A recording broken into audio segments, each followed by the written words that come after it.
What is up, everybody, and welcome to the All-NBA show powered by FanDuel, America's #1 sportsbook. Get started with $150 in bonus bets if you win your first $5 bet at FanDuel.com/AllNBA. I'm your host, Adam Mares. I'm joined by my esteemed colleague, Tim Legler, still on the road for one last game because the Pacers dominate Game 6 and force a Game 7. Legs, how you doing? What's up, man? So when I can't remember when we did our first show of the season. Was it like maybe late September, early October? I don't remember exactly. Something like that. But something like that, right? So you think about it, man. Like, here it is. We're at the end, and we took this as far as we could, as far as games. Because we've done a lot of shows on days there weren't games, but obviously it's always better after games. And we only have one more left, Adam. One more game. That's all we got left. Everybody has one more game. From a very road-weary group of people following this series, because it's stretched out over like 18 days now, the finals, and these cities flying back and forth are not easy. A lot of connections. So we're all tired, but we have a lot of adrenaline, because I literally can sit here and say I have no idea what to expect on Sunday. Based on what happened last night, I really don't have any idea now what I'm about to see on Sunday night. I do think it'll be a very close game. I don't think OKC is going to boat race them, and Indiana's not going to blow them out on their home court. I don't see that happening. I see close, low scoring, a little bit of guys being tight, very physical. You have to give the edge to OKC in a home game. You always give the home team an edge in Game 7. Agreed. But I do think low scoring game. I think very close, and if it is close, Indiana has proven time and time again they tend to make the plays that need to be made in those situations. Both teams kind of feel like teams of destiny at the moment, in different ways. Oklahoma City, just for how dominant they've been from opening night all the way up until right now. And then the Pacers feel like it because they have so many games that they've pulled out at the end. And in this case, perhaps a series that they'll pull out in the end, because we'll get into this game. Obviously, we're going to preview Game 7 a little bit later in the show. We're going to break down Game 6 now, but I was wrong, Legs. The Haliburton news, what's he going to look like coming back? He's probably not going to be himself. Is he going to be able to be effective and get by guys? Is he going to be an anchor? That was the big question coming in. I thought it was going to be a blowout. I thought, okay, OKC's probably going to get this. Starting from top line number one, Haliburton did not stand out last night in an injury way, in my opinion. He wasn't as aggressive, maybe getting into the paint or this or that, but it wasn't like usually you'll be thinking about this. When a guy's hobbled, you're thinking about, yeah, man, he's hobbled. I just wish, can he overcome it? Last night, I thought when the game started going, I just felt like he was out there playing. And I'm curious if you agree with that, or if you thought he looked like he was protecting himself in some way. I don't feel like he did. And it's like, to your point, like, I actually felt that he was a little bit irritated with some of the commentary around him after the previous game. When I basically said, and I will stand on this, if he's a non-threat, you've got to get somebody on the floor that's healthy. And he was not a threat in the last game, like, to do anything. He couldn't go by people. He wasn't trying to go by people. He wasn't trying to get open for that little sidestep three. And part of that's because he likes the one going left, and that means you got to push off with your right foot. And I don't think he could do it. So that's how the game ended the other night, with him not being a threat. And it's almost like he just had a weird vibe about him, as if he was offended by all that talk. And it's like, yeah, but look at the way you looked. And then I was watching him before the game last night, working out like right in front of where I was standing courtside. I was really watching him, and he wasn't going full tilt, so it was hard to tell, but he looked pretty good. He was making a lot of shots. He was doing the step back and the side step stuff that he likes to do. But again, he wasn't like he was going 100%. So you still don't know. You don't know until the game starts. And I still had the same thought process. If he's not a threat, you're going to be better off playing people that are, particularly the way TJ McConnell has played in the series. And he came out, Adam, to your point, pretty much right away. I was watching him saying, okay, he looks pretty normal. I'm not seeing any limitations. Now, he didn't really push it full speed up the floor, like, you know, what like he can do when he's playing. Like I call it, like his hair's on fire. Like when he plays that way, he's special. It's so fun to watch. He didn't really do that. And they had other guys help him handle the ball, bringing it up, because that's a lot. You know, those guys turn you and they're pressuring you. And they just wanted to take some of that off his plate. But in the half court offense, when he needed to make plays, he made plays. And he actually made some plays defensively with passing lanes and deflections. And a couple plays where he deflected it and then covered 25 feet to go run it down. I didn't see much limitation at all. He's got this very unique, elaborate tape job on his calf that you can barely see. He's got a sock covering or a sleeve covering it. But I did see it when he rolled that down. I mean, it's really this extravagant tape job on the back of his leg that's given him enough support, I guess, to give him confidence. And I agree with you. And so, therefore, for me, when the game started, I watched the first 6-7 minutes. And they had a terrible start offensively, but I was still watching him. And I was like, okay, he looks normal. I think Indiana's got a decent chance to win this game now. And then how that played out in the second quarter and beyond, I didn't see that coming. But it was such an emotional lift for every single person in the building that he looked the way he did. And it got them off, you know, not necessarily a great start out of the gate, but by the end of the first quarter, they had stabilized. And they had Tyrese Haliburton look pretty normal. And I think their whole team gained an incredible amount of confidence from that. For sure, because I think the opposite could have happened. If he goes out there and looks really bad, it becomes a story and it's something you're thinking about. And I think what we're saying is he played well, but it was out of your mind in 5 minutes. Like 5 minutes into the game, the Haliburton injury was not something you were thinking about anymore. And that was important. That's what you kind of needed for everyone else, because this was a team win. And I'm going to start here in my analysis of the game. Oklahoma City had 21 turnovers. That's the most they've had all season. They only generated 4 steals. That's the least they've had. And their 91 points is a season low. The defense tonight from Indiana was unbelievable. Yeah. And I think, Legs, it started with something our colleague who hosts the show from time to time, Mark Campbell, has talked about all year, which is that when you pick up Shai low, all series they've been picking him up high. I think we have a graphic here, James. Do you have this? The pickup point every single game, Legs. Look at this: 54 feet, 60 feet, 59 feet, 59. Last night it was 41. A huge outlier in picking him up low.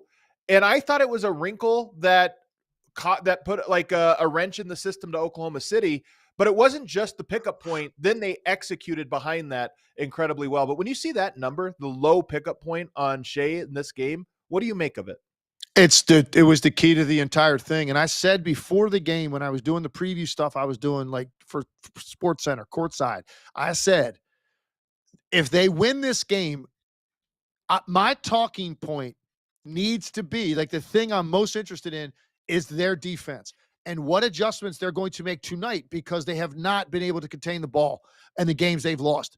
And last game was ridiculous. 2 players combined for 103 points out of 120 between scoring and assisting, because they had no containment of Shai or Jalen Williams.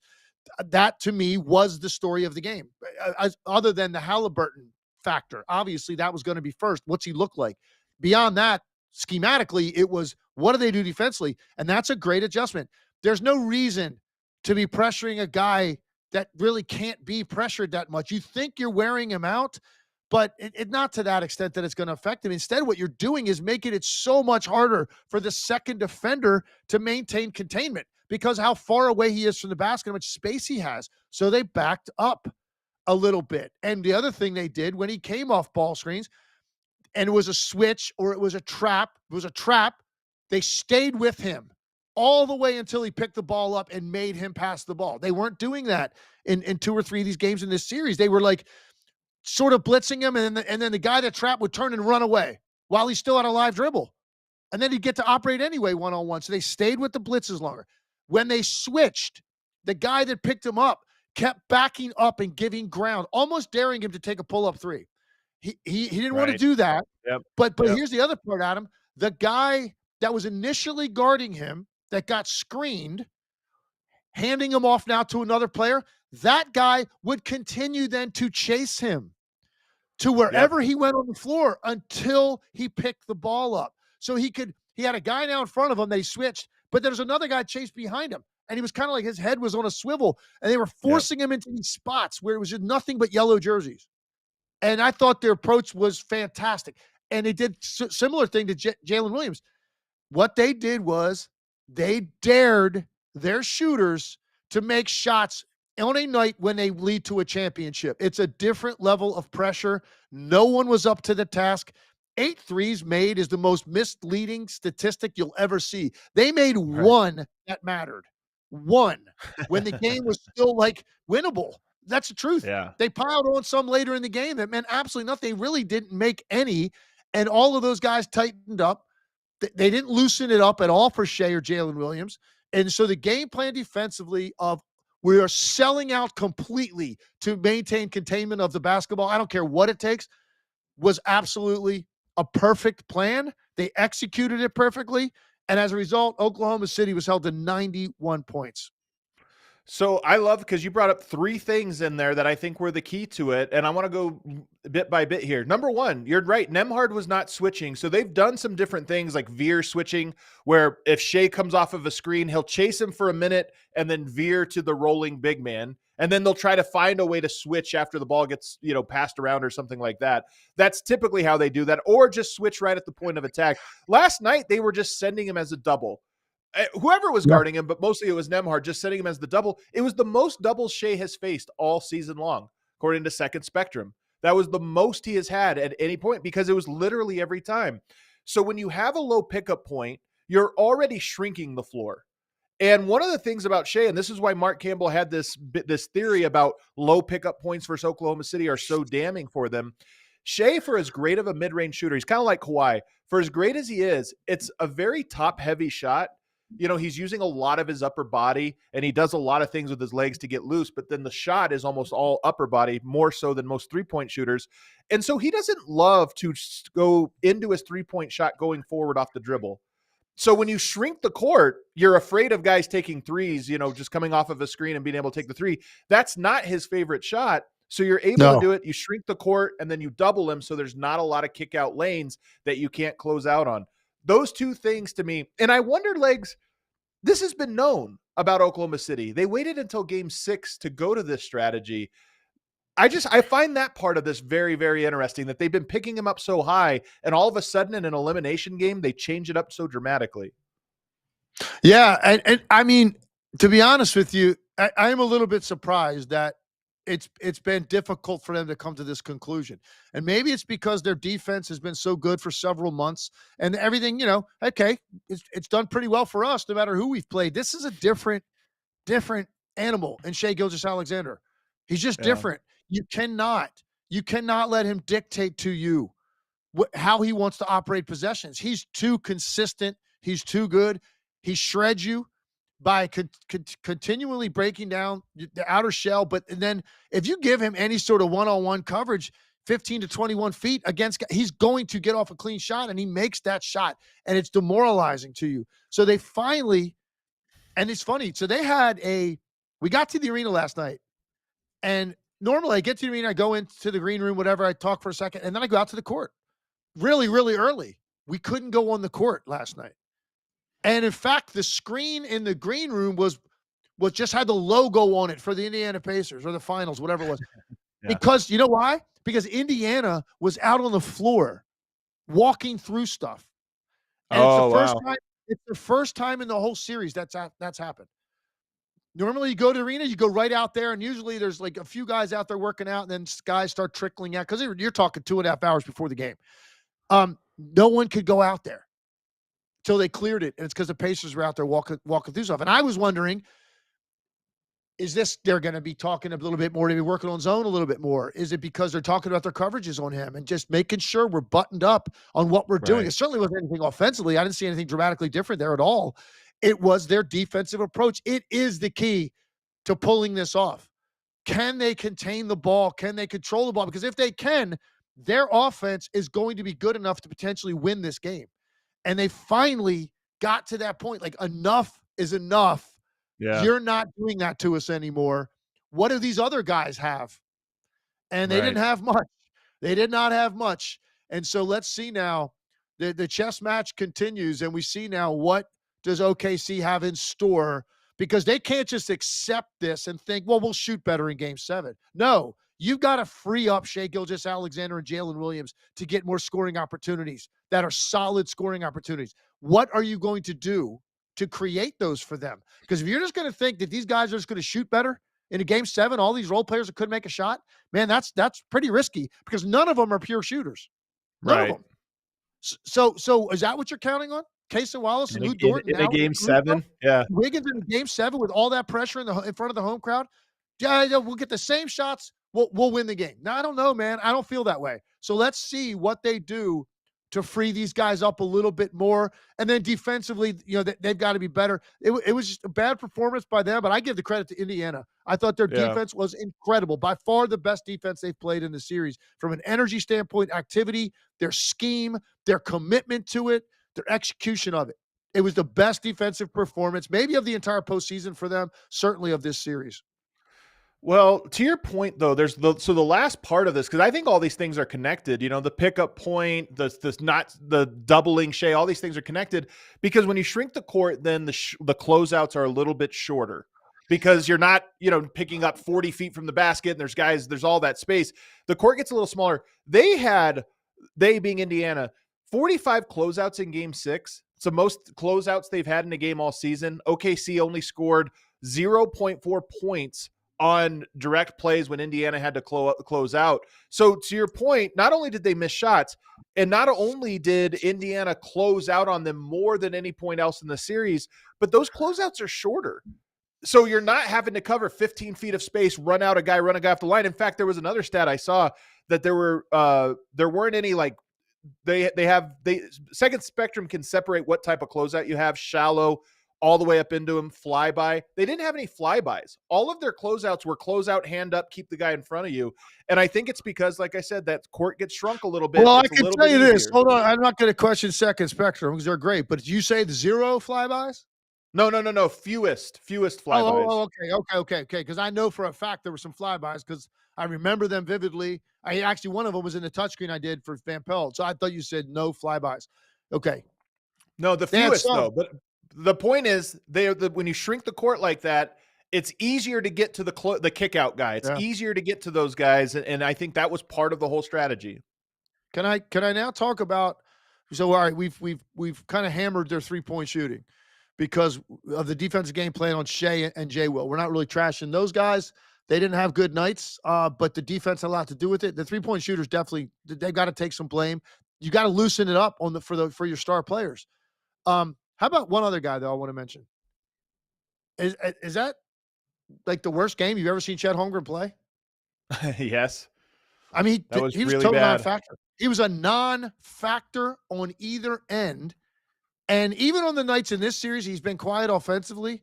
He's got a lot of praise because his defense is so good, and his ability to jump out, switch, even after a switch, he's guarded Haliburton sometimes when, where for like 5-8 seconds, he can't go by him. Rim protection, all that stuff. Offensively, kind of been up and down. His rebounding numbers have been pretty decent in this series.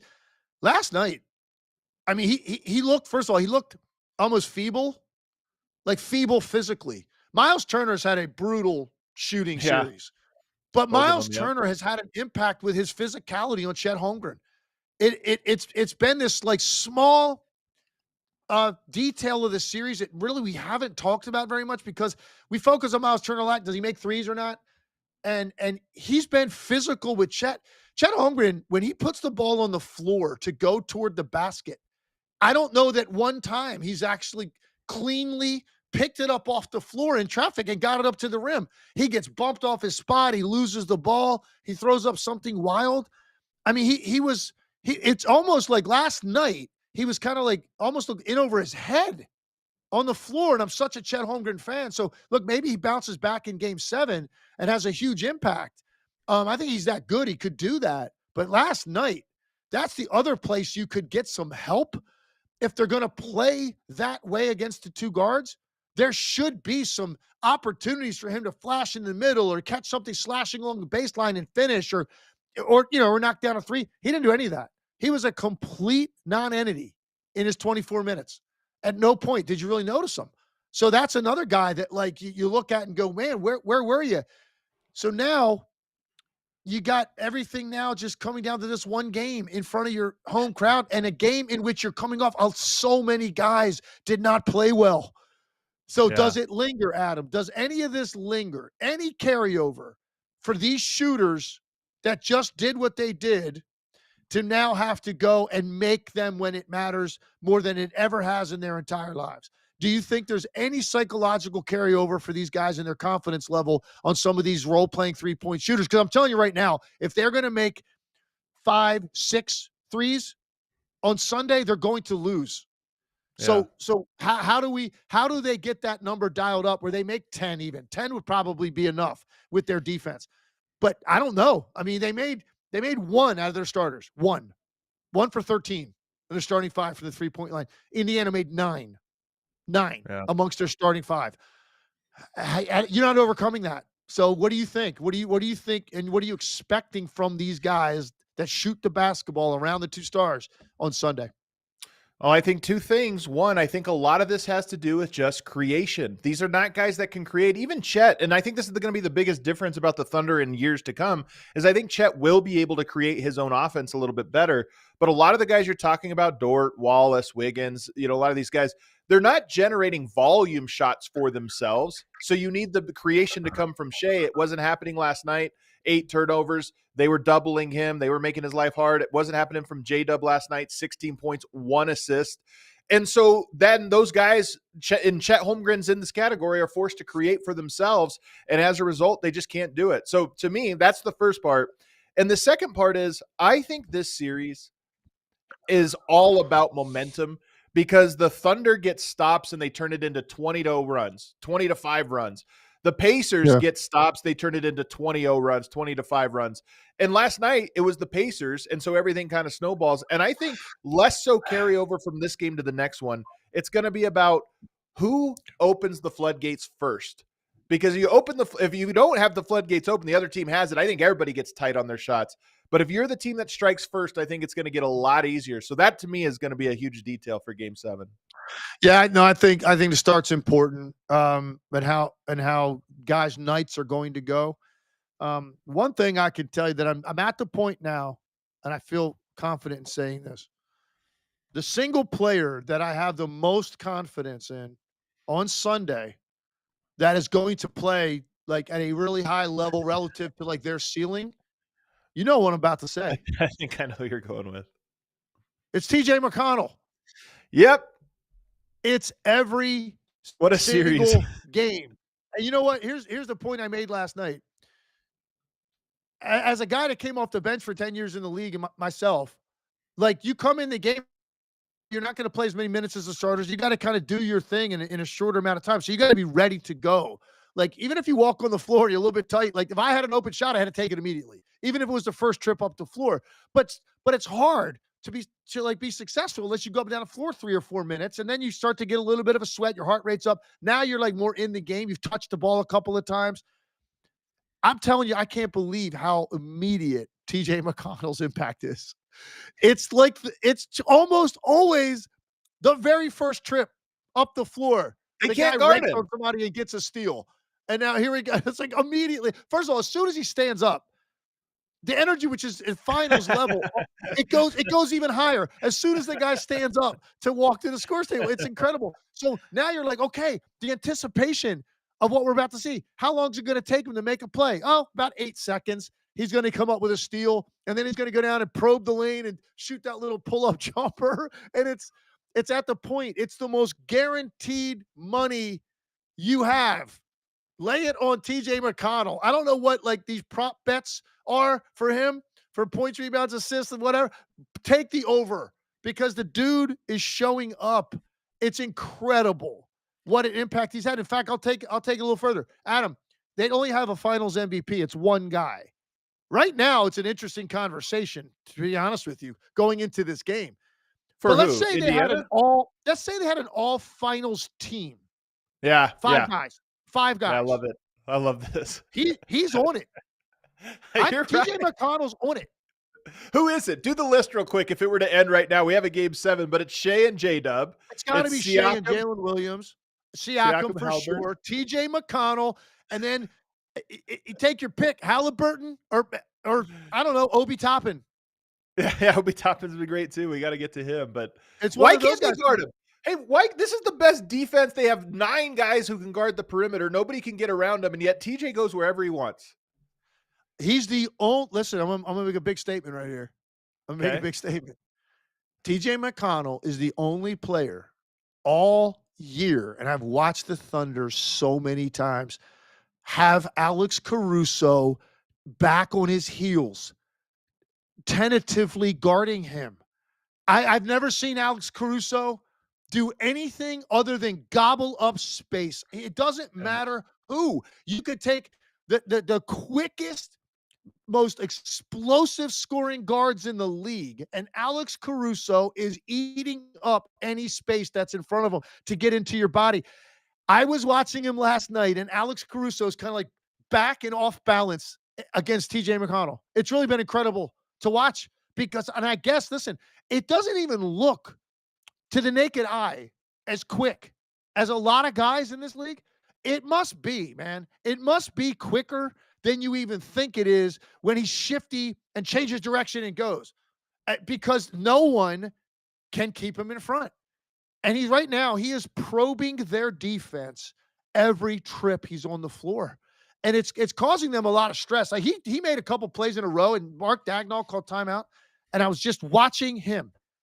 And his reaction, he was like staring down toward like the Pacers bench as they were like their group as they were walking off the floor. And I know he was thinking like, are you guys kidding me right now?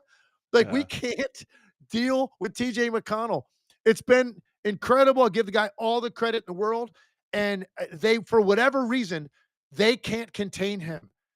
And they're playing him straight up all the time. Like, you know, because you're thinking, are you going to blitz TJ McConnell on ball screens? They're not going to do that. They don't feel like they need to.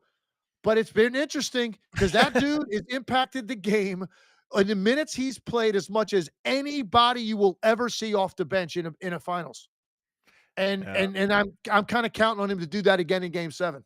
And he has that like 9-foot fall away just down pat, man. I mean, he gets off the floor. He gets off the floor. Like his athleticism is underrated because when you hit like freeze frame when he's up about to release the ball.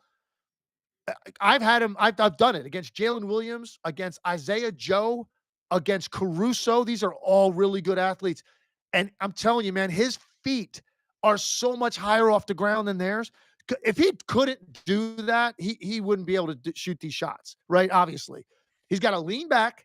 He shoots it at a time when you don't expect him to pull off the ground, and he really elevates. That lets him get that little shot off. And then the stuff he's doing defensively, the number of balls he gets his hands on, like with deflections, and he's always the first guy to the floor if he's in the area, and he always comes up with it against bigger, stronger guys. He's a basketball marvel. That's what I'm watching when I watch TJ McConnell play. And the production and the impact he has at his size is incredible, man. And I'm glad he's getting all the love in the world because he deserves it. I know people in Philadelphia are probably like scratching their eyes out watching this because they had him and they could have kept him as long as they wanted to. He's not, I mean, he came into this series as an X factor, but he's not. To your point, he's just a factor. He's one of the main guys because he does it so consistently, and and OKC is going to have to adjust and figure out how to slow him down because if he does what he's done in their wins, you know, Indiana's going to come away with this thing. Let's take a break, Legs. I can't believe that we got 29 minutes into this podcast and we have not even talked about Pascal Siakam. I think we mentioned his name one time. Yeah. But it's kind of, that's the curse of Siakam, man. He's so good at so many things that you almost, you know, don't narrow it down. But we'll get to him on the other side. Let me tell you guys about Vivid Seats. The NBA playoffs are just about done. There is one more game. That means there's one more chance for you to experience the intensity in person, whether you're trying to catch your favorite team live, maybe it's for baseball season, or if you're just looking on the best deal on live events. Let us tell you about our friends over at Vivid Seats. It's the best place to get your tickets for any game or show, summer concert series. They even have like festival tickets, different things going on in your neck of the woods. They have the best selection of seats and 100% buyer guarantee, and they're the only ticket marketplace that rewards you for every purchase. For a limited time, our listeners can use the promo code ALLNBA30 to receive $30 off your first Vivid Seats purchase of $300 or more. Just click on the link in the show notes or download the Vivid Seats app and use the promo code ALLNBA30 for $30 off your first purchase of $300 or more. And that's not all. For the remainder of the NBA playoffs, which is 3 days, Vivid Seats is giving away free tickets every week. Check out their exclusive game center in the Vivid Seats app and play NBA playoff pickets for your chance to win. When it comes to playoff hoops, being there is all that matters. So experience it live with Vivid Seats. Also want to tell you guys about Monarch Money. Finances can be messy and confusing. Monarch Money acts like your personal CFO, giving you full visibility and control so you can stop earning and start growing.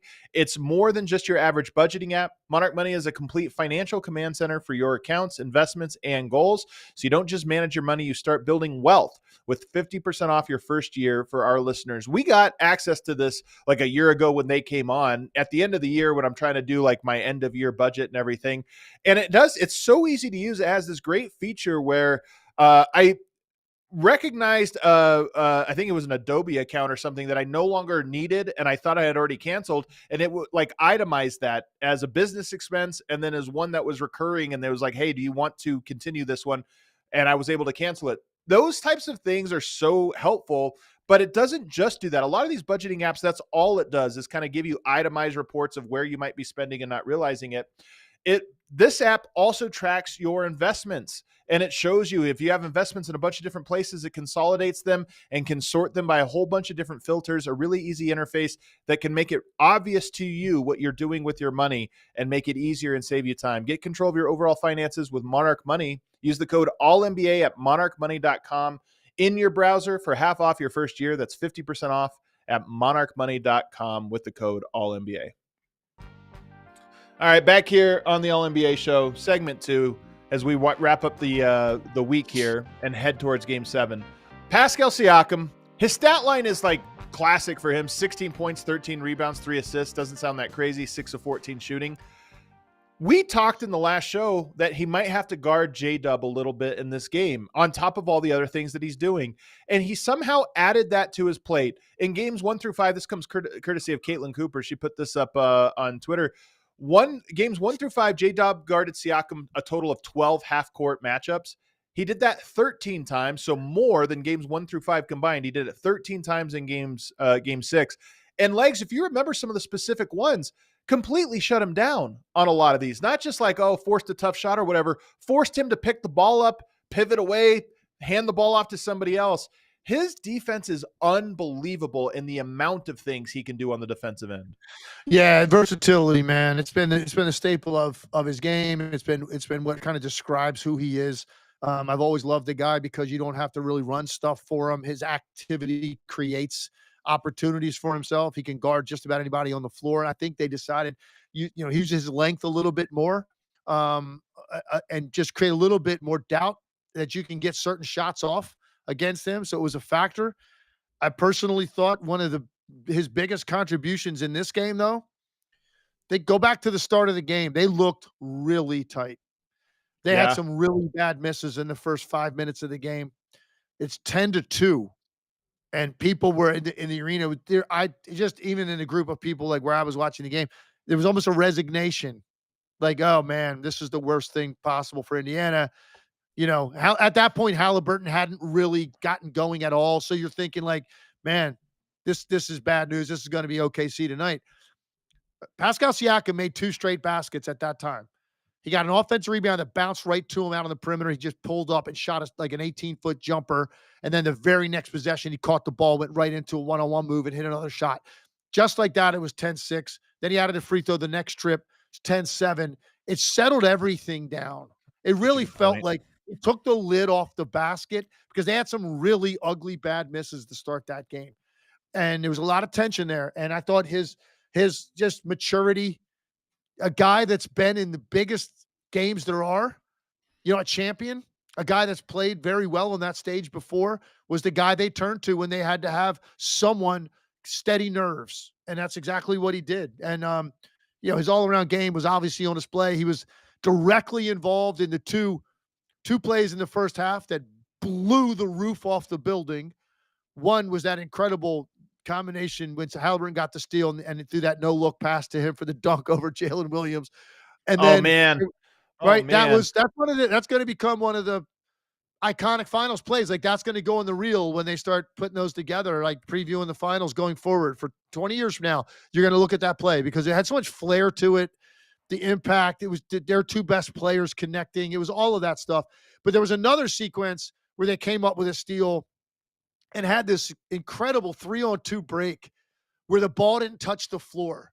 Miles Turner outletted it to Haliburton up the left sideline, who then threw it to Siakam in the middle of the floor, who then threw it to Nesmith running the right wing for a 3-point shot that put him up like too. Yeah, it was incredible. Like, but the ball, it was beautiful. It was literally like a transition drill you do in practice when you're teaching kids how to run the floor and move the ball at the same time. That's what it looked like.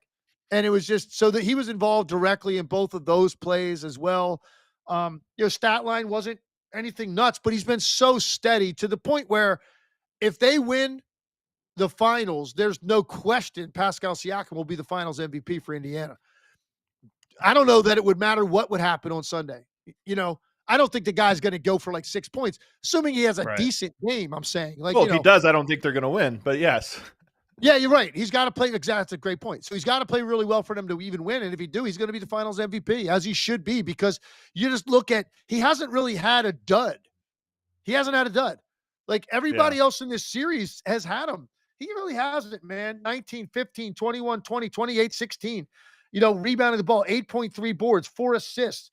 Only 1.8 turnovers in a highly contested series. 35% from the three, not terrible. 46% from the field, not terrible under these circumstances. And averaging just right around 20 points, 8 rebounds. He's been exactly the rock that they needed him to be out against this team, and he had a lot to do with carrying them last night. And I thought especially steadying them early in the game. He's such a unique player because of the wide variety of skill sets and the different things he can do. And it's not just like, we say this all the time, he's a jack of all trades. He's kind of like an ace of all trades. He's really good at a lot of different skills. And defensively, what he did in the possessions on J-Dub last night were just so impressive, because great players like J-Dub, they rarely get shut down, one-on-one. I forced him to a tough shot. I made him have to go to the fall away. Rarely do you have a guy that just swallows you up to where you have to hand the ball off to a teammate to get out of a jam. And Siakam just forced that. He's just so unbelievable. But if there is an X factor on the Pacers, I think might be Obi Toppin. 20 points last night to lead all scorers, and 4 of 7 from 3. He's had a couple of these games where he's making his 3-point shot. And when he is, he's just such a value add. He's so athletic. He could rebound. He can slash. When he's making those threes, they're just a different team. And last night he had another big time shooting game. Yeah, and so you watch him shoot before the game, and it's like you can't believe how far this guy has come as a shooter. He'll sit there and he'll knock down 15 in a row right in front of you when he's warming up before the game. They're not even hitting the rim. Like, that's how confident he is with his shooting. And when I first saw him in college, and I went to watch him play at my alma mater at LaSalle, and they came in, and I was blown away by the way he moved and his athletic ability. Kind of jumped off the page. He wasn't really taking a lot of college threes at the time, but he was just by far the best athlete on the floor. And the night that the Knicks drafted him, I texted Tom Thibodeau that night, and I was like, man, you guys got a player. I thought he was going to be one of the better players in that draft class. Things didn't go necessarily that way for him there, but he's found the perfect team that appreciates what he does. He's allowed to come in and have an impact. And the reason that we're talking about Obi Toppin as much as we are noticing him is because he's added shooting range, consistent 3-point range in a league that really values it. You can only go so far if you can't consistently make those shots. And he is making Oklahoma City pay. I mean, and McConnell, to me, has had the most impact off the bench, but Toppin's right there. Because he's been great every night too. And the combination of those two guys together, when they come in and they start stirring things up, it's amazing. the way the momentum of the game has shifted pretty much every single time. So give him all the love that he deserves as well. He's been a major impact player in this series. If we go to the other side, is there anybody else that you think deserves a mention? I mean, we had a weird Alex Caruso game, 22 minutes, minus 33, 0 points, 0 steals, 1 block. Is there anybody else that you think deserves mentioning? Maybe Caruso? First of all, these plus minus numbers are the most insane thing I've ever seen. Jalen Williams drops 40 in game 5. He's a minus 40 in game 6. I guarantee that's never happened. I bet that's never happened. Swing. In the history of this league, from one game to the next, you drop 40 points, then you're a minus 40. You and I could have played in that game last night, and I don't think combined we would have been a minus 40. I tell you right now. Well, I don't know. I've never seen you play defense, so I don't know. Maybe you would. Hey, man, you heard about the shot block today. I heard about it. I heard about that as the last line of defense last night. I don't know that I would have trusted it as much. Yeah, man. For the Thunder, like who's left to talk about? I mean, this is the thing. It's such a quiet night that it's not even like there's a lot of comments about the Thunder players because it's a lot of nothing from them. Wiggins, Wallace, and Dort. The law firm of Wiggins, Wallace, and Dort. It does sound like a law firm. Okay, it does. They combined in 51 minutes to make exactly 3 shots. I mean, in a nutshell, there you go. Because if you think that we're going to see a replay of Game 5 or Games 1 and 2 when Shai shredded them, or Game 5 when Jalen Williams did, that is not happening in Game 7. Indiana is not going, no matter what it takes. I'm not saying those guys can't play well and maybe even be fairly efficient. They're not going to get the volume of opportunities and be efficient because Indiana's not going to allow that to happen. And if that means there are open looks to be had and they're going to live with the results of that, expect that on Sunday. And none of those guys impacted the game at all on that end of the floor. And maybe they got spoiled, Adam, in Game 5. When 2 players, combine offensively for 103 points of offense creation out of 120, like nobody else had to do anything. I mean, those guys were sitting at the dinner table with 2 spoons in their mouth, just feeding people, right? That's what they were both doing. Here you go. Like at some point, you better cut your own steak. And that's what's going to have to happen on Sunday. Some dudes are going to have to pick up a knife and fork and cut their own food and feed themselves because Indiana said enough's enough. Enough of this. We're going to make other guys do things that are outside their comfort zone. Who of that group of role players outside their 2 stars are you most confident in will show up and have like an imprint on the game offensively in Game 7 for Oklahoma City? I'm not sure. I mean, honestly, I'm not trying to get out of the question, but I'm not sure because I think all those guys are finishers. They're not creators. They don't cut their own steak. And so to me, the bigger question is just more, can Oklahoma City now adjust to what Indiana did? This is why the playoffs are great, especially when you have 2 good, smart teams, versatile teams, and great coaches. They just keep throwing adjustments at you, and you have to wonder, is there an adjustment to that adjustment? When do the adjustments run out for everybody? The Pacers really switched things up in the last game, and they did exactly what you're telling them, which is say, hey, tell the other guys to cut their own steak, and they couldn't do it. Does that mean there's a solution to that? Does that mean Oklahoma City has something that allows for them to create easier shots for them? Or is this the card Rick Carlisle was waiting to play until the end of a series because he said, hey, this is the thing. We can get 2 games in a row like this where we're going to force the ball into those other guys' hands and they're not going to be able to handle it. What's amazing is if you take the turnovers off the table for OKC, that it's like glaring some nights when you go, okay, they rely on that. Like that's part of their equation for the number they want to get to. All right, let's factor in, 20 to 25 points here because we're going to force X amount of turnovers that are going to lead to a certain amount of points. Well, last night they only forced 10. That's not only low by their standards, that's low for an average night for any team in the NBA to only force 10 turnovers. You got to get to a minimum of 12, on an average night, and then on the good nights, you're up there 15, 16, 17 turnovers you're forcing. You saw the other night, what was it, 23 or whatever it was. So, and that was taken away from them last night. So it's not like they can just go, okay, well, let's just force more turnovers. Well, they're not the only ones that have something to do with that. Indiana has something to do with that by how strong they are with the ball, how sharp they are with their cuts and their screens, how smart they are with where they take the ball on the floor. So that they have something to do with limiting the turnovers, and they were determined to do it last night. And it took away something vital to OKC to give their team a little bit more space because they are very fast end to end. You didn't notice their speed at all last night. And so let's see what they can do to create more of that, because they need some of that chaos in the open floor, not only for their best players, but for their role players as well. Those guys shoot the three better in that setting as well, running into those wing and corner threes after a turnover. And the momentum's in the building and everybody can feel it. It gives you an adrenaline rush. They didn't get that last night. It was all half-court basketball.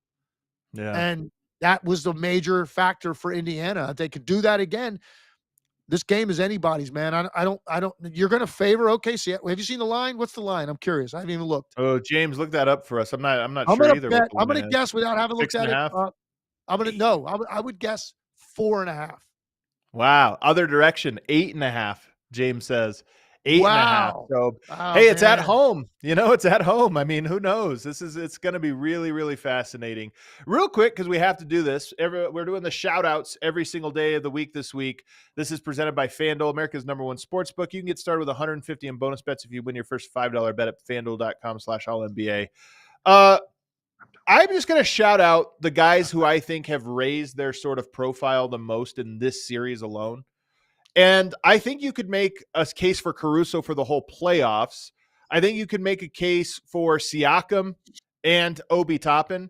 But I think you would have to go to TJ McConnell. I think TJ McConnell coming out of this series is going to be thought of. I saw somebody on the timeline last night, our friend NBA University, put out that he felt TJ McConnell could have a Jalen Brunson-like career if he was given his own team. I think that's going a little far. But we're at least in territory where you could shoot that shot and try to get that Come on, takeoff. man. All right, come on, man. Hey, man, give him his own team. Give him the keys to his own team. I'm going to go to different direction and have some fun with this. I'm going to give 2 shout-outs, all right, that had nothing to do. They did not step on the floor last night in the game. All right, the first is the most adorable thing I've seen in a long time. Obi Toppin's daughter with the blue gummy bear. Did you hear about this? I didn't see this one. I thought you were going somewhere else. No. So Obi Toppin, before the game, and he always does this thing. He brings just a kid that's close to the court, comes out and throws him an alley-oop, on the court while he's warming up. It's pretty cool. But last night he was warming up, and this adorable little girl, I think she's maybe 3 years old, came over to she was at the yellow rope they have around the court before the game, and she's trying to get Obi Toppin's attention. I didn't know it was his daughter at the time. Yeah. And he comes running over and he says, yeah. And she had a little cup of gummy bears. And she just took a blue gummy bear out and she reached out and he took the gummy bear and that was his superpower for the night. He got his gummy bear. So I was like, all right. So I think her name's Remy. Remy gets a shout out. And then did you see TJ McConnell's father? I love your shout outs today. Did you see TJ McConnell's father break up his post-game interview? Of course, man. And he comes out there. It was Jared Greenberg and Steve Smith and Isaiah Thomas and Brendan Haywood. And they're interviewing TJ McConnell. And his dad makes his way onto the court. Comes around. His dad, of course, was a high school basketball coach, and they're talking to him, and they're asking about the way he played, and he goes, "He's a warrior, man. He's a warrior. I was upset that he missed those 2 free throws. I was thinking to myself, gosh, I just wish he didn't miss those 2 free throws. It was just so funny, even in that moment. Yeah. A dad and a coach kind of bringing you back to earth and what he was focusing on, right? All the details. But his interviews are great. He actually came up to me at some point and kind of was like, thankful that people are saying nice things about his son, including us and everything. It was a pretty cool moment, man, for the family. And of course, his daughter now is in the WNBA. TJ's sister is now in the WNBA. Cool. So what a family story, and to be enjoying this, man, and they're 1 game away, from a championship if they can pull it off. TJ McConnell's having his awesome playoff run, awesome finals. He definitely looked like the high schooler whose dad, showed up to his friends. He had a little bit of the Oh, come on, Dad. Come on, Dad. Oh, no, he did. Stop talking. He's like So even funny. muttered, I think he was like, I can't believe this guy. He finds his way into everything. He said something like that. But That was yeah, great, man. That was great what else? TV. How can you not love that? I don't care what side it is. The family component of it Yeah. doesn't get talked about when you're on site and kind of seeing all this kind of stuff behind the scenes. It's really cool to watch everybody with their families celebrating in this and taking this in. And it's really cool, man, because no matter what happens on Sunday, it's either going to be the first time ever for the Pacers. And I think first time ever for this organization because, people will bring up Seattle, whatever. Oklahoma City, it's their first. So there's guys and organizations breaking through for the first time, so cool stuff. Very, very cool stuff. And if Rick Carlisle pulls this off and they win this game and they win a title as a 4 seed and they knocked off the 1 seed in both conferences to do that, okay? He's going to jump over a lot of dudes when you start ranking coaches historically because of the 2 titles and who they were against. What they thought was an unbeatable Heat team when they put that together when he was coaching Dallas. And now this, a 68-win Thunder team that was a lot better than the rest of the league this year. And if they're able to, and it'll be on the road in a game 7. If he's able to do this, I'm telling you, Adam, the way you start ranking coaches historically, you're going to have to reconsider, recalibrate that list and move Rick Carlisle up significantly. Maybe even without having to win the game. Just getting here may be enough in a lot of people's minds, but obviously that's the first thing you're going to talk about with coaches or titles. And his 2 specifically, when you want to break those down and who he had to go through to get them, if he's able to do it, it's going to be incredible. But look, bottom line is this. OKC won 68 games. They deserved this game on their home court for a reason. That's why you played all season, to get this exact situation. If we get to a game 7 in the NBA Finals or any series, we are playing that game in our building where they only lost 6 games all year in the regular season. So they're favorites. They should be favorites. They're most likely going to win this game, but I think it's going to be really, really tough to earn it. And I think we're going to have some drama in the 4th quarter. Well, cue that outro music there, James. I'm so excited for it. It all comes down to this, and you talked about the teams have never done it. I always think of the fan bases, because I come from Denver, one of these ones where the chances are so few and far between. Every 20 years you get a chance to win one. And one of these fan bases is going to make it all the way up to a game 7 of the finals and come up short. So it's going to be incredible pressure, incredible theater. We get a game 7, and I think it's going to elevate the game. Thanks, everybody, for tuning in. We are back on Monday recapping whatever it is that happens, and then we go right into the draft with the later on in the week. So thank you for hanging out. Make sure you hit that like button. Make sure you're subscribed, and we'll see you then.